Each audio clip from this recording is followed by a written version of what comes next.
We're live. It's Good Wednesday, morning. September 24th, 2025. Welcome to Practical Nonsense, everybody. I'm Jimbo, and I'm joined here by Buddy Bob. Hi, Buddy. How are you? In the house. I'm doing pretty good. How are we doing this Wednesday morning? Doing pretty good. Busy day. It's my second live of the day, but hump day usually is my busy day. So we got an exciting show. Are you excited for this? I am ready, yeah, and excited. I've been looking forward to this all week. Yeah, we have our second interview of our history. This is episode 8 today. Live, yes. Can you believe we've done eight of these? But Yeah. I want to. So today we're going to be sitting down with a good friend of yours and mine. A good friend, Jimmy Garrity. He's a retired Methuen firefighter, talented singer, and now he's an entrepreneur. He's actually been doing it for a while, but he's worn a lot of hats, and I know I'm excited to hear his story. So let's welcome welcome in Eugene. I like the cat, buddy. I like it. Right on. Very nice. How are you, Jimmy? I'm doing well. Welcome to my circus.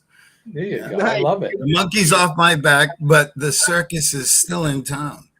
I love that. Nice. I love it. Is How that how fitting?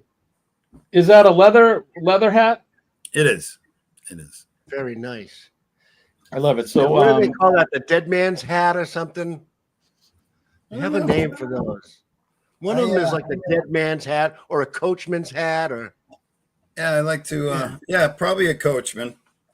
yeah, I like it. Bring out your dead kind of thing. Yeah. Yeah. We'll dispose of that for you. It's messy.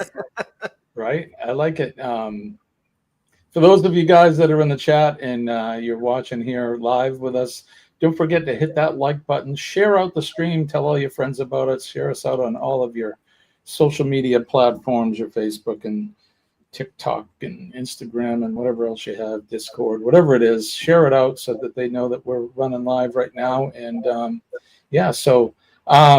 Jimmy, welcome to the show. I'm glad you decided to do this interview with us. This is fantastic. Thank you for the invite. You're welcome. This is pretty cool. Yeah. Jimmy has been a friend of Buddy Bob and mine for a lifetime, a good many years. We've been friends since I think the 80s. Yeah, it's moving on 4 decades here. We got some mileage behind us. Hopefully, a whole bunch more to go. We've been through some things. Yeah, we've been through some things and some stuff. We've had each other's back, and also we've had a great time.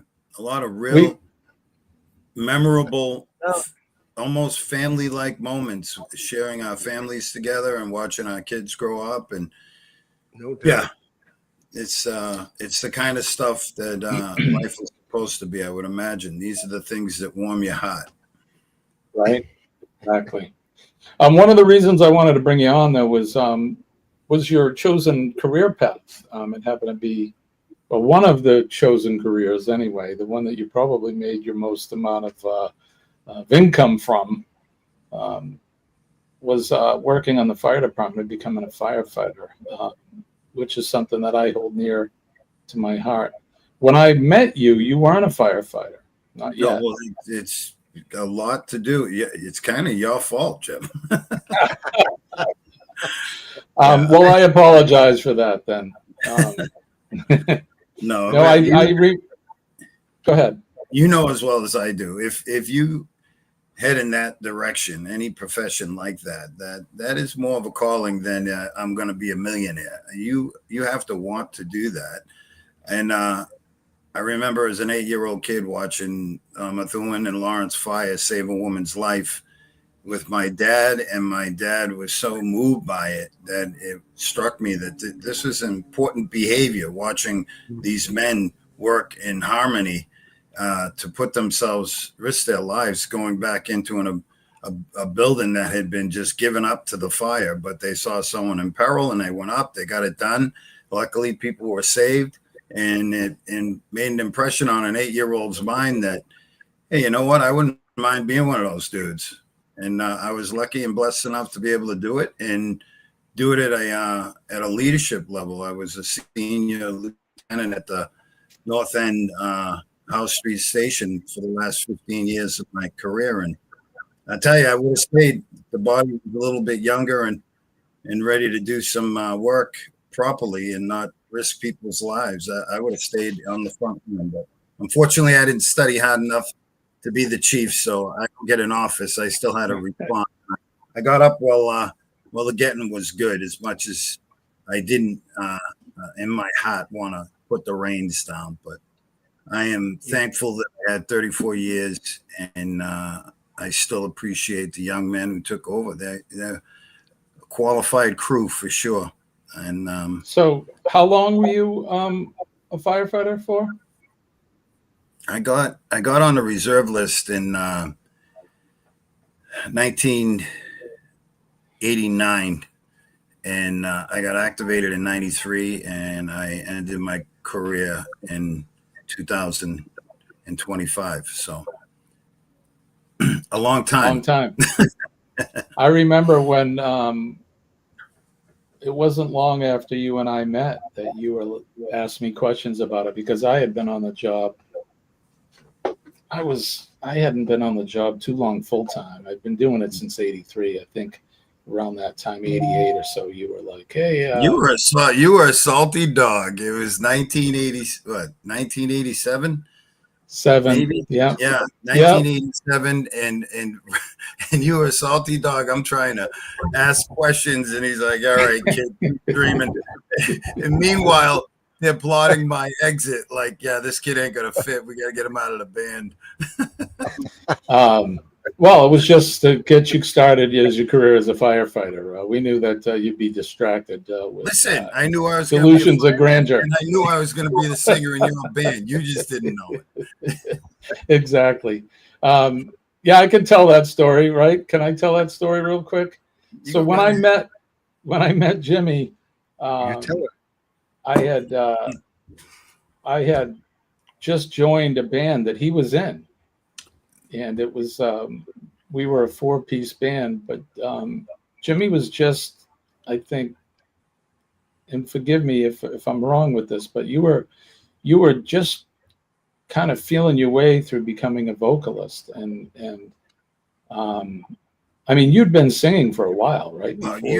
We had a mutual friend, Scott Latula, who I was friends with, but not in the music sense when we first started to hang with each other. And I worked at a gas station on Pelham Street where everyone would hang out at night, and I would sing in the bass because it's a great echo chamber. And my father's a graduate of the Conservatory of Music, so he if he wasn't making babies with mom, he probably would have headed for Broadway. But I got to hear him in church and stuff, and when he would unleash that weapon he had on people, it was impressive. And with a little bit of, I don't even know what you would call it, intestinal fortitude, I stepped up and thought maybe I could sing at my cousin's wedding, and it became a great success. I wasn't singing rock and roll. I was singing classic Sunrise, Sunset, and Prayer for a Perfect Life and hymns and stuff. But I you know what? My cousin was happy. Everyone was happy. I enjoyed the attention, no doubt. I was like, this is pretty cool. People are digging me.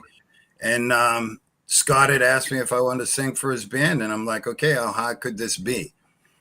And then when we started to get talent like you and John Apicarian involved, I realized exactly where I was on that mountain. And I hadn't even made it to the foothills of what I would have to learn vocally. It was an instrument. And I began to, when I was not so ceremoniously fired, they just locked the door. He'll go away. Yeah, I know. It's he's scratching. Eventually he'll stop. I went and actually found a vocal teacher in Camille Peters right there in Methuen, and I sat in front of a mirror and I learned how to work the instrument and started to sing and play with other bands and asked Scotty if I could use his talents to record us. And I think that's when he unleashed a recording from a Zone 6 band that I was playing with.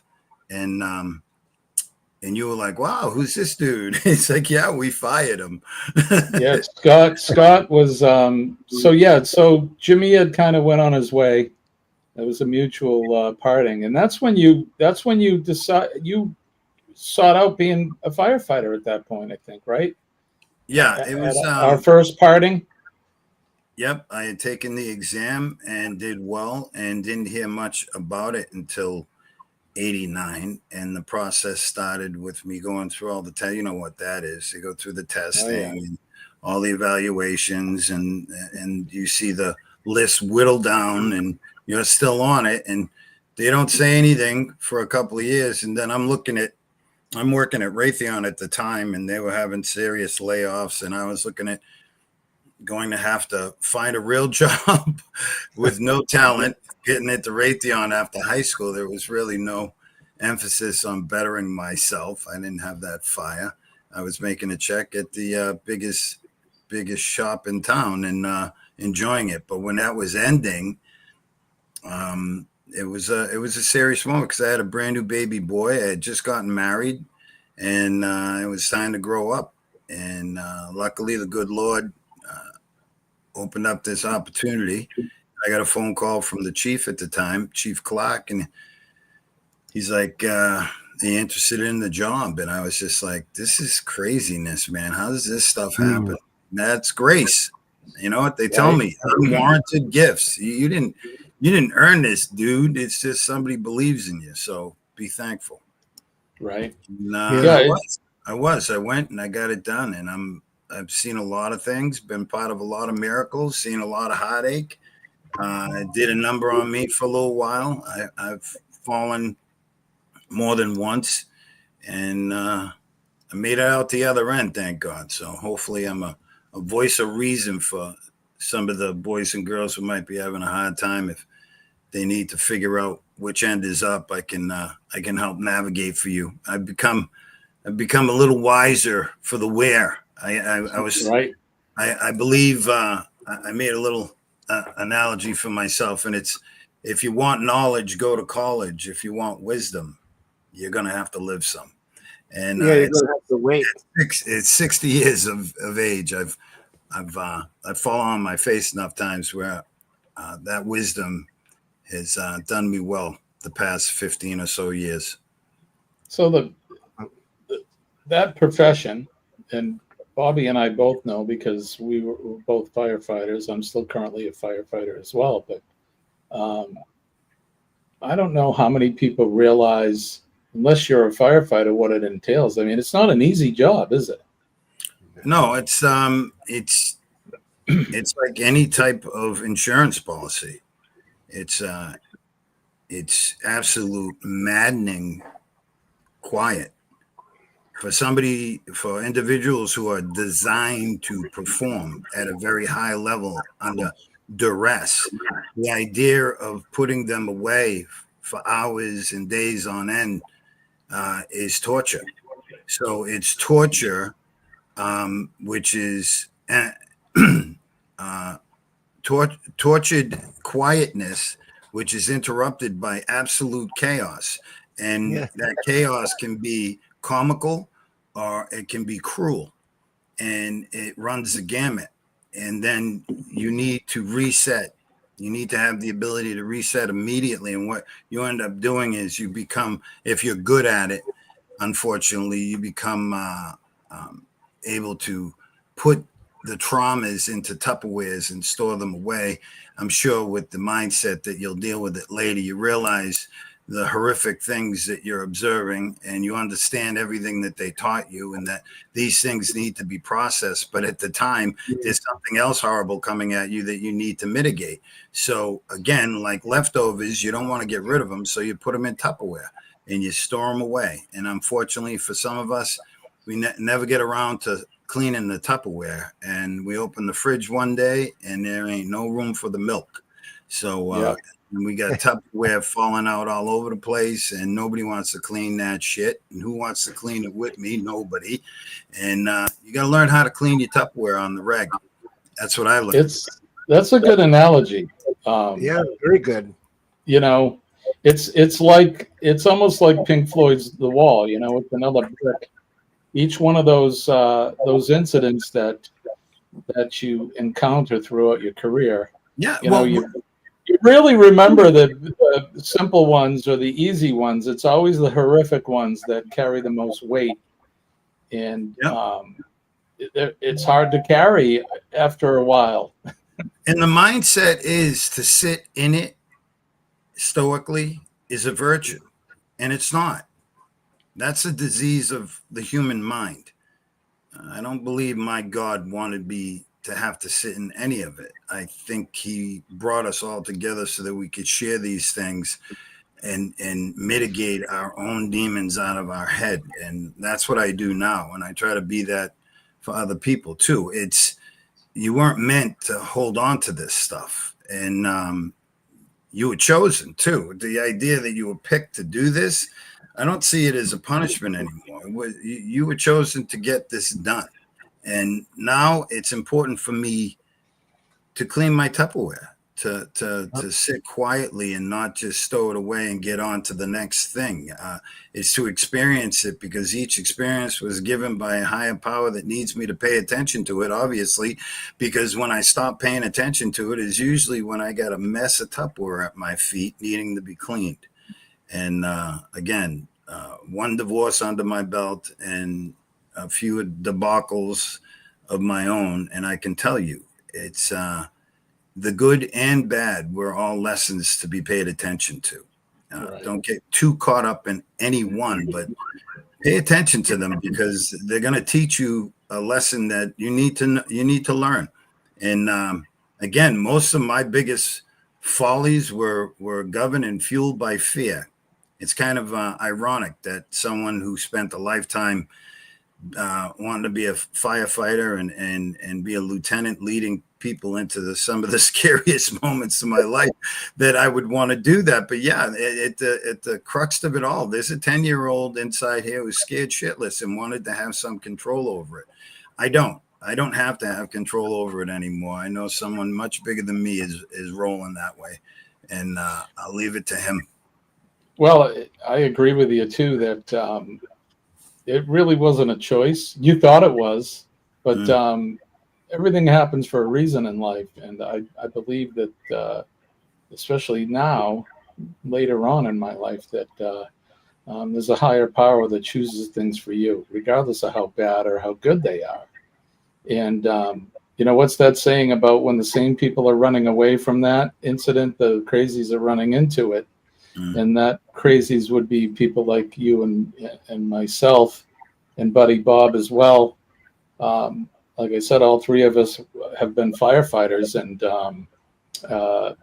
I guess whoever that power to be knows or felt that we are strong enough to be able to handle it, or at least do the job. Yeah, he picked you to do it, and he also picked other people to go with you. I tell people that all the time. Unfortunately, for the police, they're usually mobile units of one, and they're left all by themselves. And again, the worst decisions are made in fear. And I never ever had to leave that fire station with my fear by myself. I always had a team of highly trained individuals with the same mindset that we were going to go mitigate this. And then at a level that I played it at lieutenant, was I have people who trust me. So I need to respect that trust, and I need to make decent and life-saving decisions that exploit their talents and keep them safe. And the idea that you're in that position, it can be ego feeding, because with a fear like mine, you can build a giant ego to hide in. I call it the castle. I had to smash my castle down, but we hide in this ego of I've got this under control. And the idea is, what a waste of time building that castle of ego, because it wasn't needed. I was put there because he wanted me there, and I will make my decisions accordingly. And good or bad, success or failure, I'll learn from all of it, because That's all he wanted me to do in the first place, is just dial in. He didn't want me to be perfect. He knew I wasn't going to be. That's why he sent his son. Right. But he wanted me to at least shoot for it.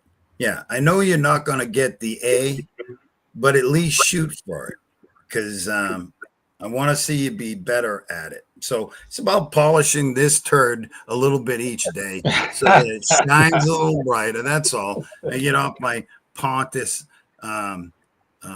soapbox here. I believe there's somebody else running the show. I like the idea that he is. I trust that he's got my ass today, and I'm going to do my best to quiet my own ego down so I can hear him talk to me, so that I can follow the directions and get myself safely back home. That's it in a nutshell. And if I can help someone along the way, you know what? It wasn't me, man. It was the big guy using me. Right. You know, I think that that your theory, okay, about the Tupperware, it's a little bit of a double-edged sword, because in order for you to do your job, and any first responder, right, police, firefighters, emergency room, physicians and attendants, you have to have that ability to use the Tupperware. The thing is, you have to know, like you say, when it needs cleaning out. But in order to do that job, you do need to possess that ability, I think, to be able to lock up away for a reasonable amount of time so that you can continue to do what you're doing. Absolutely. And if you're trying to respond to an emergency and you get the last horrific thing still eating away at your brain, it's hard for you to do your job. So to me, it's a double-edged sword. You have to possess that quality, but you also have to watch out, because it can eat you up. I would agree with that, Buddy Bob. But one of the things for a lot of people our age, us, we're all boomers, and we were taught that men don't cry. You don't talk about things that bother you, that would upset you. Get up and wipe your knee off. Stop crying. What happens to a young man when he's told that? By his buddies? Or no, your parents. You're told big boys don't cry, or I'll give you something to cry about. What are you left with in 1978? Okay, growing up in 1978, we're all in our early teens. Okay, and you're upset about something, and your own man tells you to suck it up, or I'll give you something to cry about. What is a young man left with if he's not able to experience emotion at that level? Or he'll be castrated. Yeah, he'll be castrated, and he'll be. A lot of it's not allowed anymore. It's not allowed, but what happened? Yeah, but now it's allowed to an extent that it's crippling the other way. But what happens when you don't allow someone to have that emotion? I'll tell you what. It's not a pub quiz. What happens is, and you'll hopefully agree or disagree. You learn that anger is accepted, that some form of discontent is accepted as long as it's stoic and quiet. If you want to be a brooding little prick, then you go right ahead, but you stop your crying and you're carrying on, and you can just have a sucky day for the rest of the day.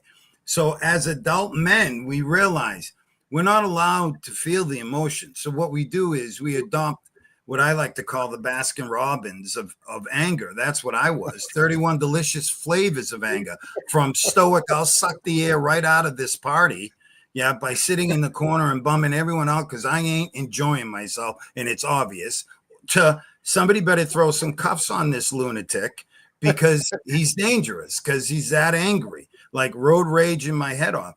And I've actually taken that into fires with me, and cathartically, they call for a vent, and instead of using my axe, I use the sectional sofa that happens to be in my way, and I want to expedite things, so I need to clean this out of my way, and I need to vent. Well, guess what, deputy? A sofa is coming out the front fucking window. Heads up. And nobody has to guess who sent it. It's just that angry guy, dude. Because that's what I had, a diet of anger.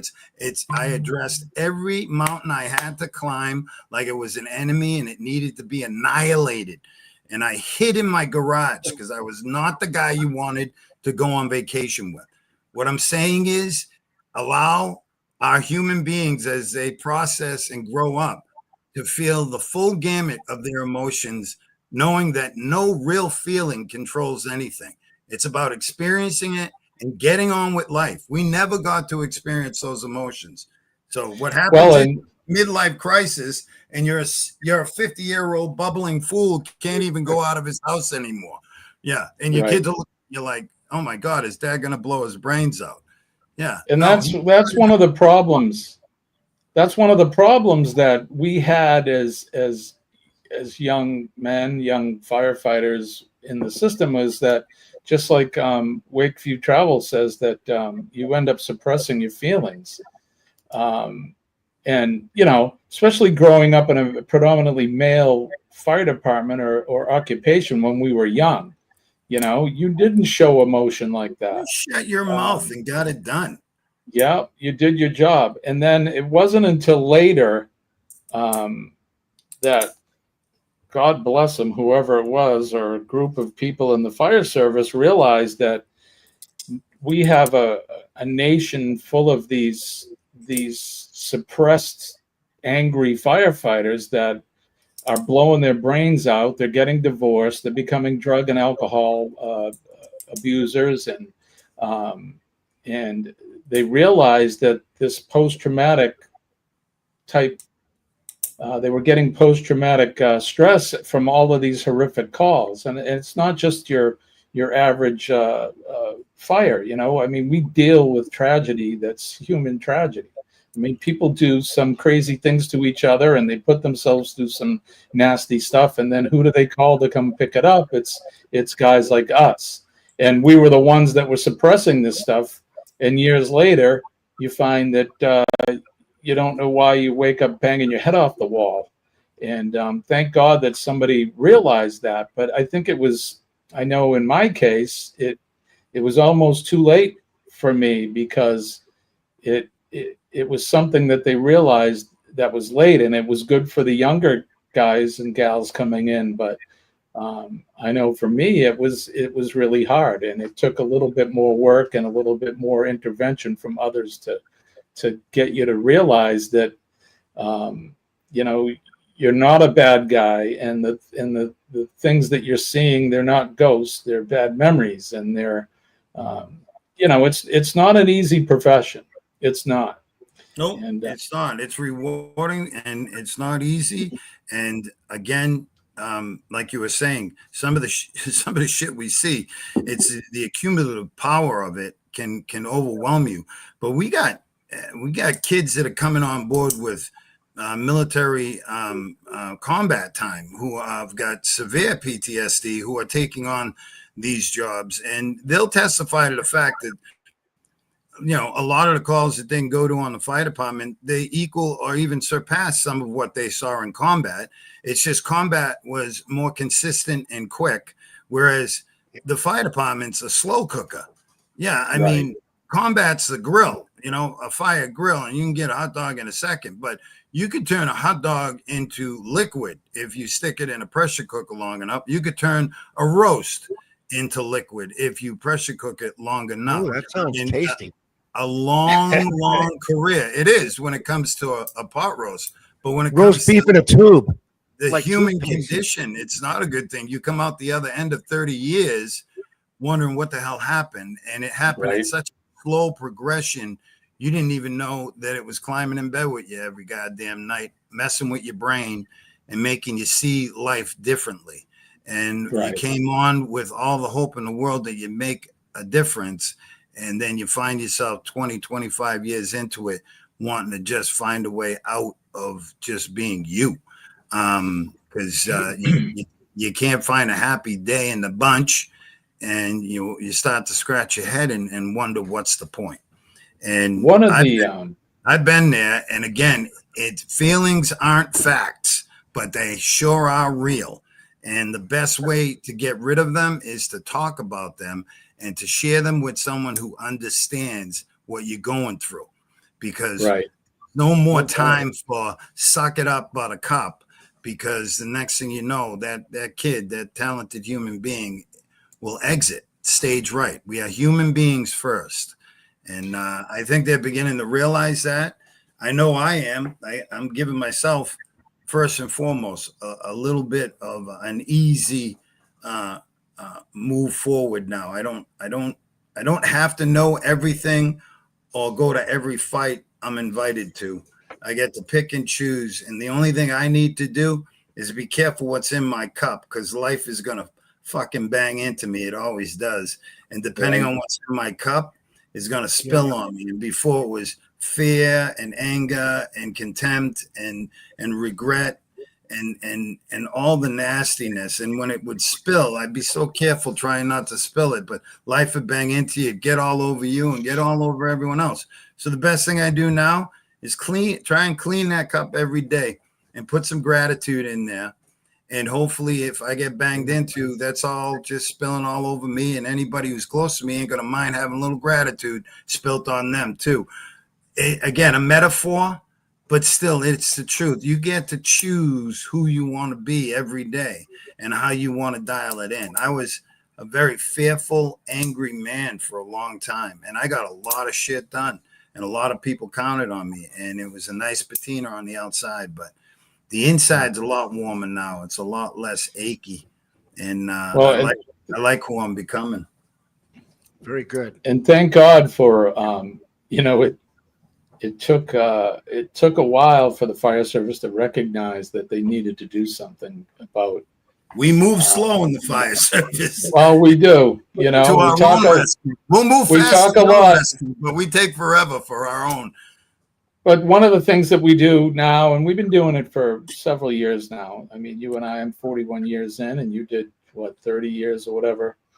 Enough. More than that. Yeah. And what we do now is we do a post-incident debriefing, especially on the nasty calls, you know, the bread and butter ones that really don't matter, but it's the nasty ones, you know, the wreck on the interstate where you got bodies and parts and that laying around, or, you know, you got to go in and make a grab in a fire with a kid who's not breathing and unresponsive, and that. And one of the things we do, that as soon as the call is over and everyone's done cleaning up, we all sit down together. And you hit it on the head. You talk about people who know about it. And who is that? Those are your coworkers. Those are your brothers and sisters. Because if they haven't been there yet, they're gonna be, or they just started. And by sitting around and opening up and talking about it and talking about how it made you feel, and you kind of relive it in a way, which is a good thing. And it helps you. It's better to relive it there during the debriefing than to wake up, 15 or 20 years later in a cold sweat from a nightmare, and reliving that incident all over again in a nightmare. It's just, I think it's a good thing, and I think it's helping. It's not perfect, and it doesn't solve everything, but we got other dangers too that we got to kind of fix too. And but I wanted to talk about a call that you went. I was actually at the same call that you were at, and you probably know which one I'm talking about. You were the first one there. I think you were on the ambulance, right? Tell me a little bit about Malden Mills. Myself and the first female firefighter, Tracy Oulette Blanchette. Yeah, it was her and I on the ambulance. I was positioned there that evening because the individual who was supposed to be on that ambulance was injured. So I moved down into the senior position on the first ambulance. And again, we were working 10s and 14s, and we had just gotten in. People were eating supper. I was having a conversation with a cousin of mine who was a transient who lived under the bridge near Central Station. Always a hoot. He was extremely intelligent, but he was definitely out of his mind, but a good, caring soul. So I having a conversation with Paul, and all of a sudden Malden Mills comes in. It came in fire, would not clear. And again, I had been there a few years, and this mill complex would always come in from time to time, somebody would hit a sprinkler or whatever, and somebody would burn out equipment and it would set off the detectors. Anyways, I bid my cousin farewell, climbed on board the ambulance reluctantly because I was like, I couldn't believe I was going to meet Nozzle Man on Engine 4 at Central, and I get relinquished back to this meager position as driver on Ambulance 1. And again, God puts you where He wants you, man. Now let me just stop you there. For those of you that don't know, here in the northern Massachusetts, southern New Hampshire area, there were a lot of mills. There were shoe manufacturers, and there were tons of textile mills. In fact, just here in New Hampshire, there was a mill here that made all of the denim for like Levi and that. And this mill that Jimmy's talking about, the Molding Mills, they were a textile mill that were manufacturing cloth and clothing and making the Polar Tech cloth that, you know, for winter clothing and that. So this is a huge, very old brick giant mill where they started out powering these mills with the power of water. So it'll kind of give you the age of this. And what year was this, Jimmy? It's right here. It's December 11th, 1993. There you go. So that'll give you an idea. So sorry, 95, and yeah, it's the same, isn't it? No, 99 was the Worcester 6, but this was 1995. It was December 11th, and box 53.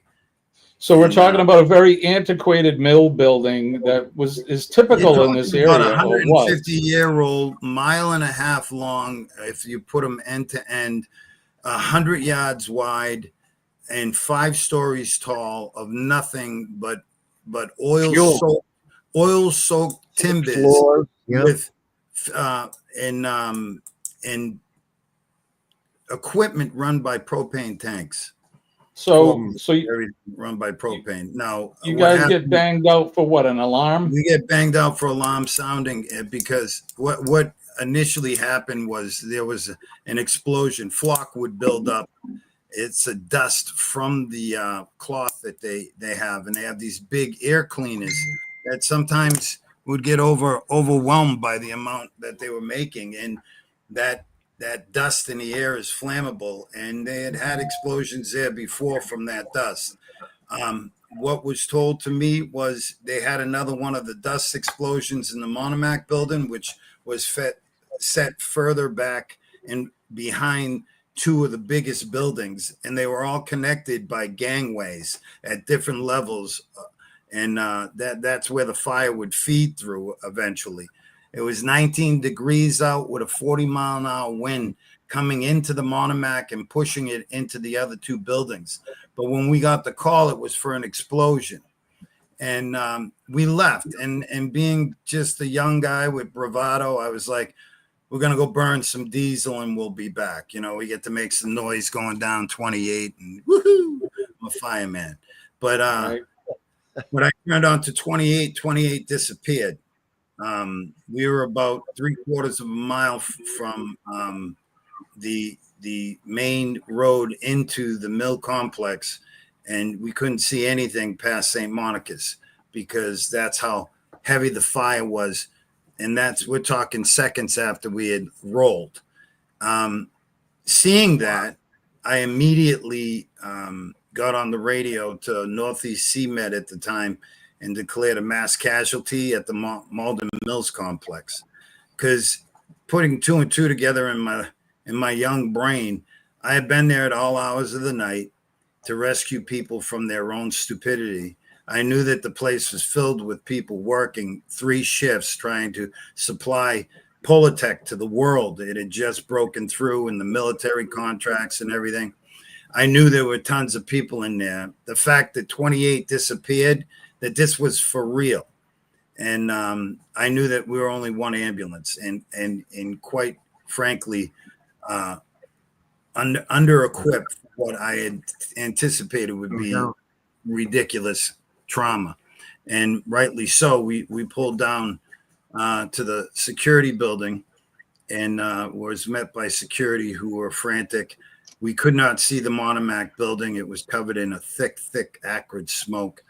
And out of the smoke came people on fire and in horror and in shock. And some were scared, some were violent. And I climbed on top of my rig and made an announcement that my fear was that somebody would do something stupid and injure Tracy or myself and keep us from being able to help at any level. I knew that there was no way we were going to be able to take the onslaught of patients, and that the only refuge we had, and we needed refuge. It was cold, extremely cold, and with the wind, ridiculously cold. And these people were burnt 30th degree, and still on fire, some of them. And a lot of their friends and families were horrified. They watched their loved ones were in peril, and rightly so, got upset. So I let them know that if they wanted to help, they needed to take everything off of the ambulance and bring it into the security building. I knew that was the only place available that close that had the heat on, that we could get these people who were severely burned out of this frigid air and prepare them, because they're going to have to be somehow brought out of here. Unbeknownst to me, I had actually required life air flight. I said, notify Worcester and Boston that we will need birds in the sky, because I knew this was going to be catastrophic. Again, just waging the amount of smoke covering a main highway on our way there, 28. I don't know. In retrospect, when we had the debriefing, I had a pretty stern deputy who ran my shift, Ronnie Godin, who he liked to call the shots. And everyone said, we heard you asking for the mass casualty and doing all those things off of the ambulance, and we thought for sure you'd be in trouble with Ronnie. And go figure, when it was all said and done, Ronnie hand wrote a letter of recommendation. Yeah. I mean, that's something crazy to be faced with. I mean, we're faced with some nasty stuff daily, but nobody died. Nobody died, thank God. It was probably the biggest incident you've ever been to. It's the biggest. I remember I had an old soldier who picked us up when we surrendered the EMS building, the security building, to incident command. They had it for about 5 minutes before the fire got too intense for them. They had to evacuate. But we had an old soldier pick us up in the rescue. I have a photograph of that. And he's driving away, and he goes, "You know what, kids?" And he probably like a year before he retired. He goes, "You know what, kids? This is a career fire. You're never ever going to see another fire like this in your life. This is a career fire right here."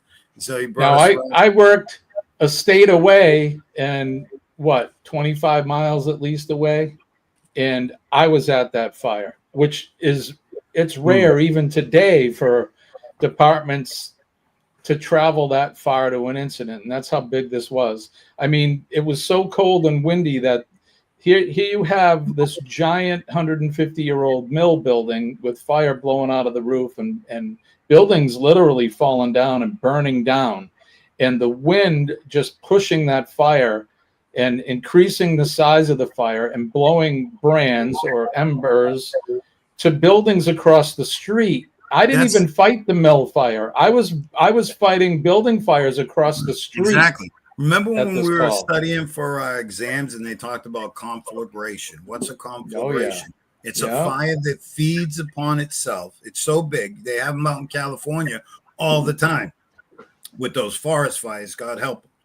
But for us, a mill building will supply you with that definition, because it began to feed itself from a position of safety on another mill building. We watched this like a science project as this fire drew the wind in. It was a 40-mile-an-hour gust, but it got almost like hurricane force coming off of the roof of the building we were on as it was drawing itself into the actual 5-story mill building. And you're watching this behemoth of a building being devoured by this gigantic monster, like just chomping away, and you're hearing these forklift propane tanks going off, and you have mill bricks going by you like shrapnel, in big, huge embers, the size, half the size of a vehicle, being sent over 28 into the Arlington district and lighting the tenement fires that your companies came to put out. A normal 2 and 3 alarm fire caused by this conflagration that I forget how many cities and towns. I want to say over 50 cities and towns responded from all over the area. And they were staging in Salem, New Hampshire, and coming down 28. It was miraculous what they got done. But they saved an entire neighborhood. And quite frankly, the equipment necessary to build Polatech, we actually saved that building so that they were able to rebuild. And he's not there anymore, but he sold the building and the equipment. And you know as well as I do, you can still get Polatech anything you want. Right. But and they're still making it there. Nobody died from it, and it was about everybody coming together and getting it done. But yeah, that was one hell of a. That was one. You know what? You know you're at a big fire when it shows up on the Doppler radar for the area. Right. Yeah, we got a warm front coming out of Methuen-Lawrence line. Yeah, that'd been one of the coldest fires or one of the coldest incidents I've been to too. But you know, it's brutal. You guys are across the street and several other companies at the mill, and I was on Anna Street, Jimmy. We were fighting an auto body shop and a residential 3 tenement that was right next to it, and we were going back and forth between buildings and working that. That's the first time I'd ever been working at multiple buildings. Yeah, it's Modest Auto. Mata Auto. And on Anna Street, right around the corner from you, was a refinishing company. They refinish furniture. So you can imagine the fire load in there with all the varnishes and crap. But yeah, and again, you guys are fighting legit 2-3 alarm fires in our town because we're trying to keep this thing from taking over the entire Arlington district. They would have been completely annihilated. It certainly had the potential. It did have the potential to burn a good portion of your city, as well as, you know, parts of northern Lawrence and that too. I mean, I'd never seen anything like that. I know you haven't. And to this day, I haven't seen anything like that. Like I said, we get to see some horrific things, but you step back and you see some amazing miracles. The idea that is in place, that if something big that happened, we didn't respond by ourselves. Like I said, my job, I never went anywhere fearful or filled with fear because I was a fearful person, but I never went by myself. I was never by myself. Even on the ambulance, I always had a partner. And that's the beauty. That's the beauty. It's a family. You know, you might want to punch the guy in the mouth who's you're going into the fire with because he ate the last cannoli as you're leaving the fire station. But you would risk your life saving his to get him out of that fire, to get him back to the fire station so you could continue that argument. Right. So otherwise you never get that cannoli back. It's your brother. It's your brother. Well, you mentioned it's a family, and it truly is. You know, anybody that has worked in the military or the police department, the fire department, it is a family. You know, you have very extended family. So with that in mind, so you've been retired now for a few years, and I just retired in January. January. Okay, so it hasn't even been a year yet. So there you go. What is it you miss about it? Because the fire department, you and I were talking about this before we went live, and it's ingrained in us, man. What do you miss most about the fire service now that you're not in it? Honestly, I'm going to be, for me, it's genuinely helping the people. It's such, I don't know if it's a dopamine level. I don't know if it's the good Lord working through me. I like being part of someone's safety net.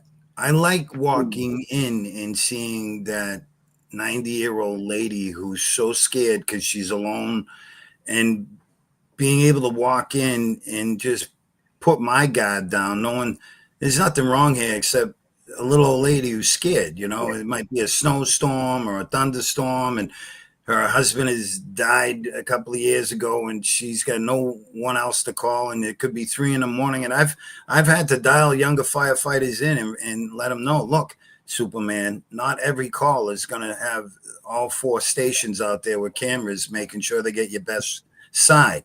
Sometimes God's going to put you where he needs you. And sometimes that's having hot chocolate with Rita at 3 in the morning while your boys check every window in the house to make sure there's no boogeymen, and you're waving at her through the window on the way out going, if you need us, you call Rita. Yeah. I was one of those hotshot young, thought he was a hero firefighter, and at 2, 3 in the morning we get a call for smoke in the building. We get there. It's an old widower, probably in her early 80s. And, we do our thing. We come crashing into our house that early in the morning, and we're, looking for this so-called fire, and we can't smell anything. There's no smoke or anything. It's, for me, being young, I'm like, I just want to get the hell Jimmy's out of got here. the irons, a pike pole, the chainsaw. Yeah, he's got the thermal imager. Where is this thing? We ain't found nothing, and I just want to go back to bed. And I had this old school captain, God bless him, Captain Cassidy. The lady whose house it was, she's making a pot of coffee and putting pie on the table. And she's like, boys, sit down. And I'm like, what are you kidding me? Let's just get out of here. And my captain grabbed me by the shoulder and he said, sit down. We're having pie and coffee. This lady didn't have an incident in her house. Her husband had died maybe a year or so ago, and she was lonely. And like you said, Jimmy, we're not there just to put the wet stuff on the red stuff or the hot stuff. We're there to help people. We make them feel at ease and help their soul. And I learned that early on. Come on, tough guy, sit at the table. We're having coffee and pie with this lady, because that's the help that she needed. Right. Yeah. Well, you know what? Perfect. And again, when you start to dial in like that, it's enjoyable. You get out of the truck and you see some wide-eyed kid and a parent trying to shuffle him along so he doesn't bother us. And I'm like, hey, you want to sit in the seat? Right. They don't forget that. Yeah. It you learn. Some of us learned early. Sometimes some of us don't learn at all. But when we're young, we're hot shots and we're going to save the world. And you learn some humility, and you learn about the people you work for. Yeah, this job will humble the shit out of you. It really will. So I just a quick story. I almost didn't get this job 2 times for the psych eval, if you can believe that. But the second time, sitting down with the old man, and I'm just trying to answer every one of his questions, what I thought was correct. He had already taken the button test where you fill in the circles, and he had an issue with me. He's like, you have an addictive personality, and go figure. And he ended up telling me you have a Superman complex. So he gave me the okay. And I got up to leave, and he goes, Mr. Garrity, I want you to remember, you can't save everyone. And I turned around, all 18 years older than me, and I looked him right in the face, and I was like, I know that. And he got up, that old man got up like a shot. Like it was really killing him that he was going to give me the go. He said, no, you don't, sir. I'll tell you right now, you do not know that. He goes, well, you will. God help you. He goes, good luck. Stay safe. And I left like, Jesus Christ, buddy, go have a beer or something. Calm down. Wow. Well, you know what? 30 years later, he was dead right, and don't take yourself too seriously. And Right. the idea that you For got sure. the idea that you got the job, yeah, you took a lot of testing, you passed a lot of tests, you get a lot of check marks. Everybody thinks you're cute and you look great in your suit, but you were put there by something way bigger than you'll ever be. Know that. And you are his tool. So don't get too caught up in it, and know that you aren't going to save everyone, but you are going to intervene at times and watch miracles happen. And the idea that we all got a chance to stand at the front row to see some of that happen, I feel blessed, no doubt. And it gives me a completely different perspective. And that's what everyone needs, is a different perspective.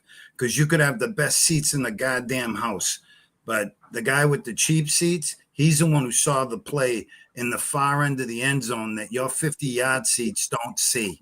Yeah, you got the best seat in the house until the play's down there. And the best seat in the house is the one above, where the quarterback's listening, because he can see the whole field. But you, me, we need to get out of our seats every once in a while. Go take a piss, go get a hot dog and a Coca-Cola, and have a different perspective. Stick our heads in and have a different perspective of this game that we're all watching, because that could change your view completely. And nobody wants to do that, because we're fearful. We like our seats and we don't want somebody taking them on us. Yeah, they're not your seat. Know that. Know that eventually you'll be out of that seat and someone will be in it quicker than you can imagine. I left the firehouse in January. My seat wasn't even cold yet, and it was filled by a young boy who was all psyched that I had left that seat. Yeah, we're all expendable, and we all need to keep ourselves a little more balanced and grounded. And I say that only because I'm the most ungrounded, wild card, cannon fodder. What's going wrong? I'll dive on top of your sword kind of guy. And it's great for making friends and writing songs. But if you're planning on taking care of you, that's a good recipe for disaster. So Jimbo's a lot slower about how he rolls for himself, because I was about saving everyone else and curing all your ailments, but I did not want to face my own, and they came back and bit me on the ass and then some. Well, putting other people first, it takes a while to understand that if you put other people first, that doesn't mean you're going to put yourself last. You know what I mean? Correct. And that's correct. And that's the you gotta find worth in yourself. I didn't have that worth. I was cannon fodder. But again, from the outside, you're feeding all your worth off of people around you, and you're doing a good job. That could last you for decades. Everybody thinks, you got a great beat and you're easy to dance to. But if you look in the mirror and the last person you want to spend time with is yourself, you got to start questioning what's that about. And then if you question it long enough, hopefully you realize you never were by yourself. Yeah, I was convinced the guy upstairs had it out for me. And little did I know, it took me to stop whining and crying about the what ifs and how I saw it and how I wanted it. And I started appreciating what I had and realizing this guy had been walking with me the whole time, just waiting for me to grow the fuck up. Yep. So one of the we talked when we got started, we talked about you, being a musician, being a singer, and the places that it's led you. It's how you and I met, in fact. Here, look at this. Look at that picture. Wow, look at that. It looks like an ad for Captain Morgan. Yep. What is that shirt? That's a beauty. God. Yeah, that is nice, ain't it? Yeah, that is a beautiful shirt. Swashbuckler. That was in front of a bar that was owned by the band Aerosmith in Boston on Lansdowne Mama Street. Kins. And Mama Kins. That's a big deal. Right that was one of the bands you and I were in, a band called Jack. Look at us there. Look at the hair. I still had a full head of hair then. Good Lord. Without the doll head. I didn't have doll head there. Now, time marches on. I had, But I had ape hangers for sideburns. there's something else I Yeah. wanted to show too. You'll love this one. Oh boy. Oh boy. This is Jimmy. Let me see if I can get this to play. But you get the fat boy picture? No, this is actually a video. Oh, here we go. Right here. Oh, say, can you see Oh boy. by the dawn's early light what so proudly we hailed at the twilight's last gleaming, whose broad stripes and bright stars through the perilous fight. For the ramparts we watched were so gallantly streaming, and the rocket red glare, the bombs bursting in air, gave proof through the night that our flag was still there. Oh, say doth that star-spangled banner yet wave for the land of the free and the home of the brave. Very nice. I'm assuming that was a 9/11 memorial out in front of Central. It could be Firefighter Sunday or one of the memorials. I don't know. But here's something for you. Those young boys who got on the color guard, they got into the Celtics for their championship season. And December 28th of that year, yours truly.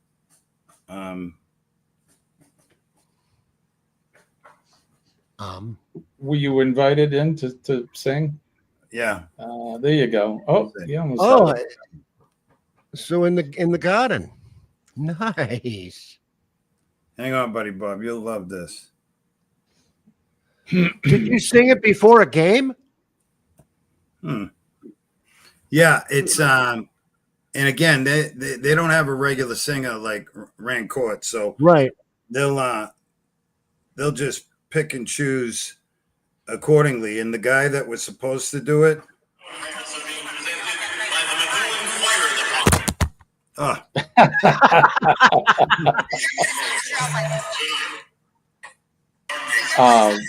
fumbling.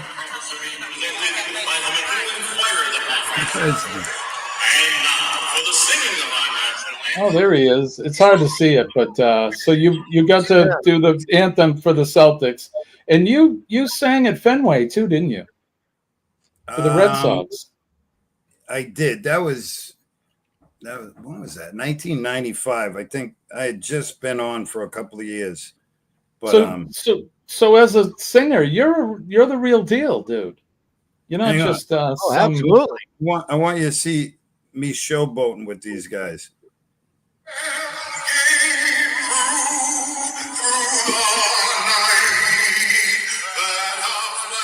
Standing right on the Look at that, right on top of the Celtic guy. Brother. You're on his head. Dude, you made it. You look good too, brother.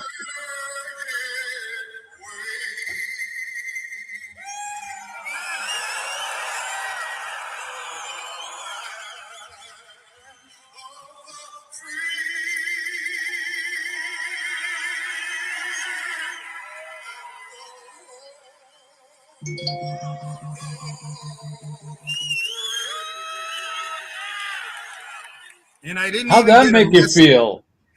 How'd that make you feel, brother? Talk about some pucker factor, huh? Wow. You know what the best thing was? Danny, my youngest, was there with me filming the whole damn thing. Oh, that's awesome. cool. So that was the coolest part, is I got to do it with him walking around the land of the giants. Yeah. 18,000 of my most intimate friends. And I've always hoping to God I didn't forget the words. I've always thought the two hardest songs to sing were the national anthem and Happy Birthday. I don't know. I agree. Just Guess first and foremost is because it's not like a set list. You don't have like several other songs you can make it up with. You got one shot and that's it. And secondly, it is an octave climb, both of them. So whatever you start on, you better figure out by the time you hit the Rocket's red glare, you better have hit the right note to begin with. I just did your buddy's motorcycle run the other day. Yeah, you did. For the I always those guys helped appreciate me out. I'm sorry. I don't care what I do that it always matters to me, because if someone's asking for the anthem, it's usually for something serious. So yes, I take it serious. You should. And first time I did it, I was at Raytheon, and they had brought back the fighter pilots from the first Gulf War, and we wanted to honor they wanted to honor us with building a great product for their jets, and I got to hang out with them afterwards. But that was a humbling experience. I was a young 20-odd something kid who just figured like happy birthday in the anthem, it was no big deal, until I got into the garage and I tried it a couple of times, and I was like, oh my God, like this is nuts. Like you really have to make sure you're on the right note, or it is an octave climb to disaster, and you know it the whole way. You're going. Go ahead. Was there an echo in the garden? I know people that sing the anthem at Fenway Park complain about the anthem. I thought you were messing with me. Was there an echo in the garden? Was there an echo in the garden? Yes. Garden.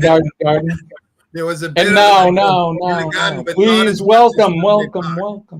Yeah, I've heard a lot of people, and I've seen people watching the baseball game, and I've seen people get tripped up. You can't get caught up in listening to your own voice. You really right. I hold the mic and I listen to the reflex off of my fist into my ear. That's what I listen to. That's my monitor right there. I can hear the Rico. Anything else happening outside is none of my business. It'll all make sense to everyone else if I pay attention to what I'm hearing right here. So let me ask you this question: so obviously you performed in that arena, sports events and memorials and things. Now, playing in bands, and you've been in a few in your time. Do you remember your first real performance in a band? Yeah. It was, tell me about that. Oh, it was with you guys. Was it with us? It was horrifying. It was on a flatbed at St. Monica's Fair, and we failed miserably. Yes, that was headline, right? Yeah, everybody everyone was embarrassed and needed someone to hate, and it was me.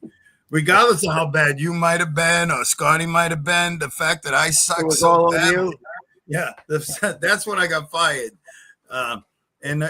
Again, everything for a reason. You got to learn, right? I went to school. I humbled myself. I grabbed my ball and bat, and I went and saw Camille Peters and Ming Mong, no. You can actually learn how to.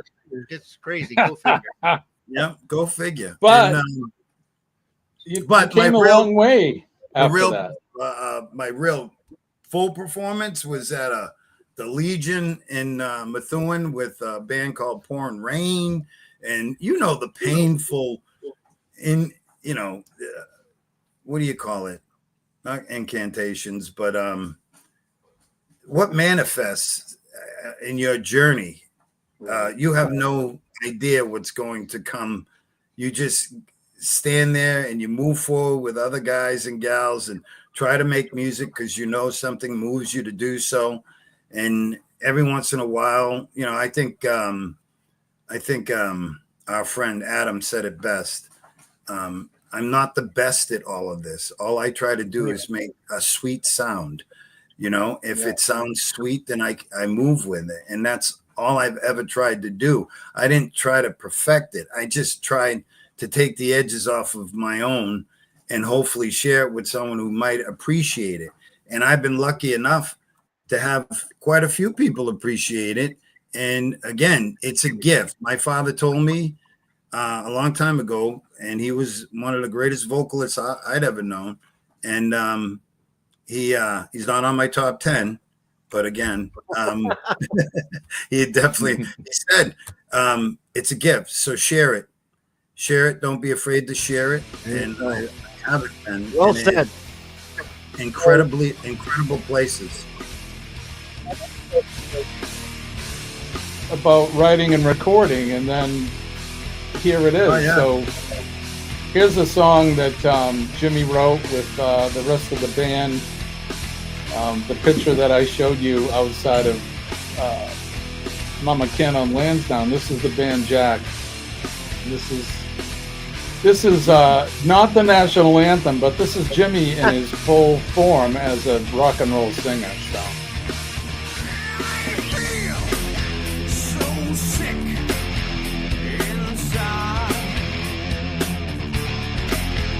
Very good. Right? I think so.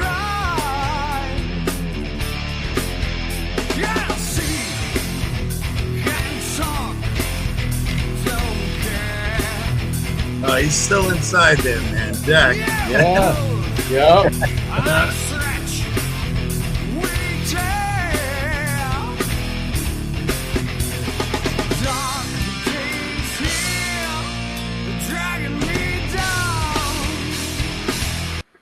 So there you go. Yeah, he was created in my. Jack was a character I created in my head.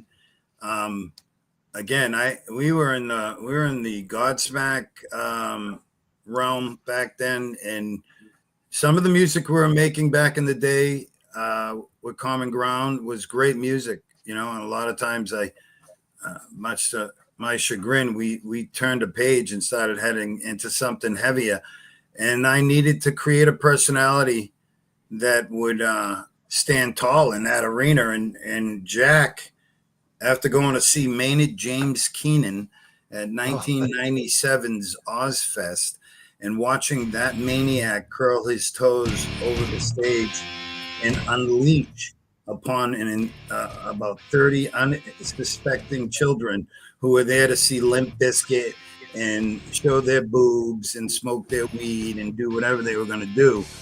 Well, Tool came on and everybody went to church. Because they got a death hold on your throat, and everybody just put down what they were doing and stood there open jaw, including myself. And I was like, "Oh, okay, I get it." I went home and shaved my head, and created Jack, who was pretty much just okay. Everybody wants to burn the place down. Let me show you how it's done. Right, and the fearful jester. Yeah. He's still in there. Dude, I gotta ask you something. A sidebar here. Have you seen the footage of Tool at the Back to the Beginning show at Ozzy's show? No. They were unreal. They were unreal. If you can go find that sometime, you should. They were unbelievable. Every band that was there did like one or two of their own tunes, and then they did an Ozzy tune. Well, Tool did Black Sabbath's Hand of Doom off of Volume 4, and oh, my goodness. And I could go on and on about Maynard, but he's just ridiculously talented and weird. Marvelously strange. He is so marvelously strange. You just gotta keep on watching.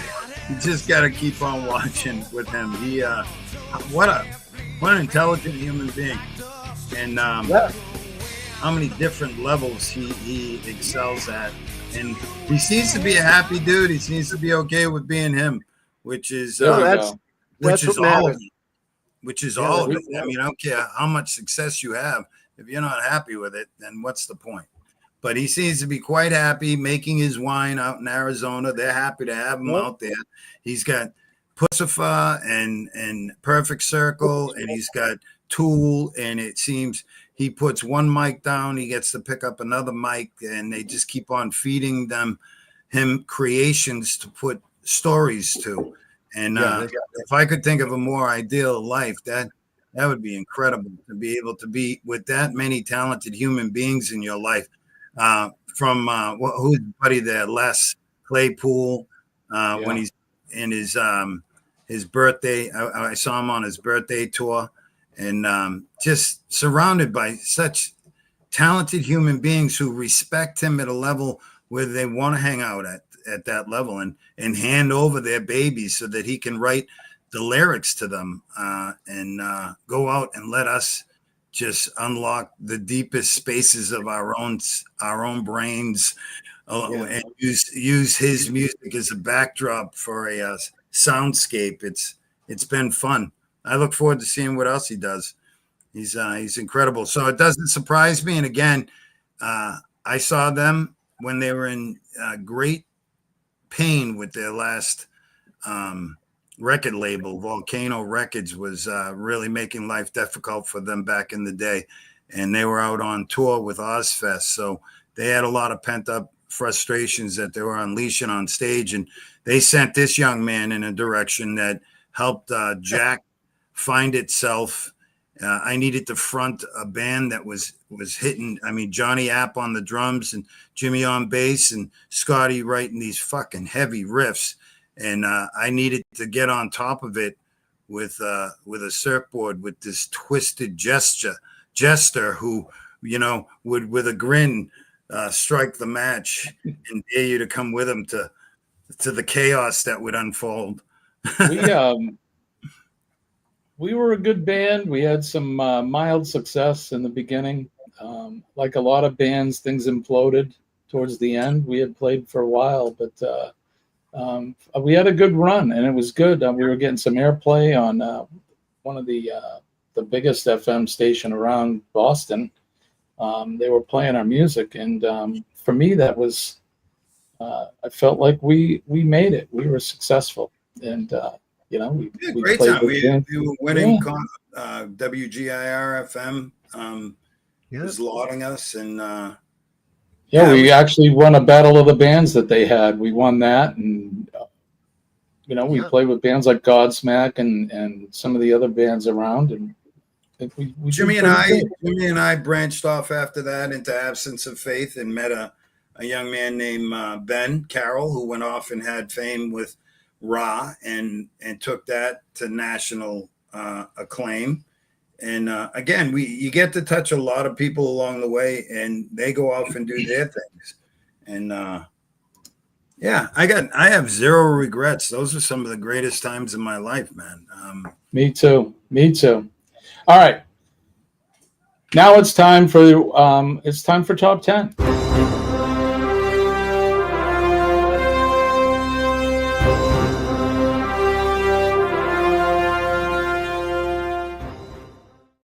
So, Jimmy, this is something Bobby and I do.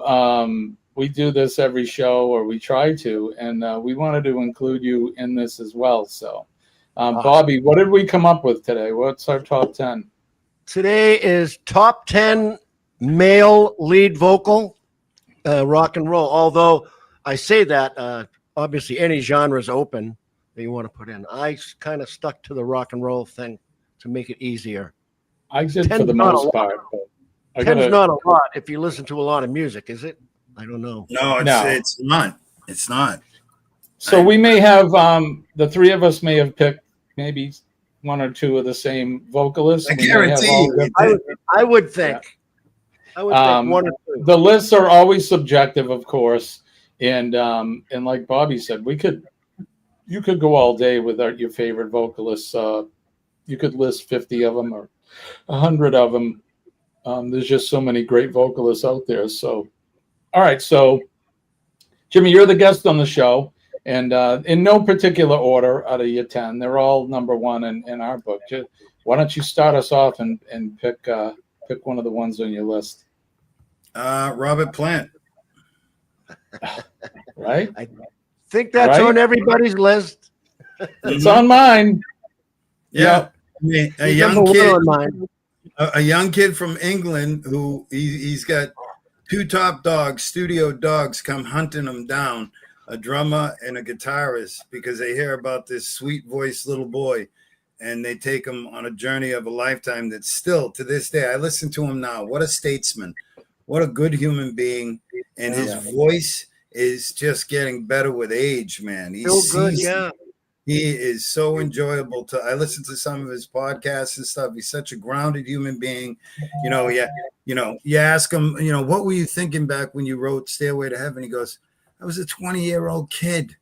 What do you think I was thinking about? I was thinking about getting laid and how lucky I was to be in the States, and honestly putting these lyrics together and stuff to say that I was some deep thinking human being. I wasn't, just his honesty about it all. And it was like these songs went on to move mountains for people. And again, we talk about divine intervention sometimes, and again, we're talking about Zeppelin here, their lead singer, and he's saying that the words just came out of him, and I can understand that, and so he's one of my favorite, not just vocal wise. Like my favorite song, if I have to pick one for Zeppelin, it's the newest recording. I say newest, it's probably from early 2000, but it's Kashmir, and it's a live performance with Bonham's son playing drums. The Westwood one.